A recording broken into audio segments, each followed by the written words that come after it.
let's talk about yesterday, and we'll start with Alabama, who just rolled past Colorado State, 31-6.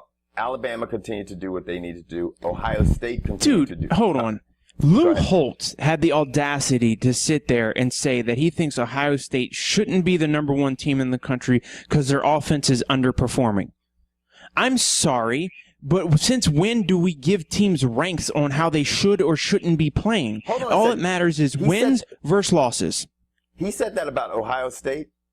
No, I'm sorry, Alabama. My bad. He said Alabama shouldn't be the number one team in the nation because their offense is underperforming. You know what the one thing I will say about Nick Saban, he doesn't go too crazy on teams that Alabama can beat. He does not keep his starters in there, man. Like, he doesn't take a chance. Like, he just doesn't. He plays his season very methodically. That's why at the end of the season, he's usually sitting there with 0 losses or 1 loss and a national championship. And that's why Texas is all up in his asshole trying to get him there.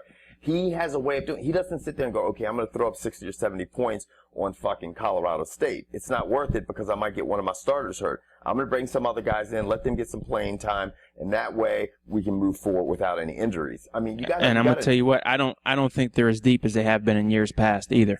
Right, and those guys, those guys need playing time. Like, those guys that are not starting need playing time, and that's how you create your depth. And that's why when these guys go into the pros, and he has a crazy turnover, but he's able to have somebody come in, plug in, and play, and bam, they're a fucking superstar next year. So, I mean, Lou Holtz has got to get his shit straight. He's got to realize that, that this guy is. Well, that Daffy Duck motherfucker needs to retire. and which, who's funny as shit is him and what's the other guy that's on College Game Day? He puts on all the Lee Corso? Lee Corso is fucking crazy. He's to the point, Lee Corso is like, he just doesn't give a fuck anymore. No, he's like your granddad who, when you go to your family reunion, your granddad at some point is going to end up in his underwear.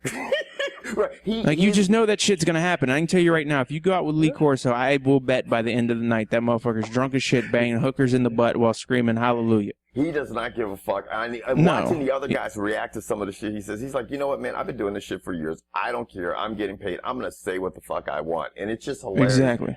He's the best part of the fucking College Game Day.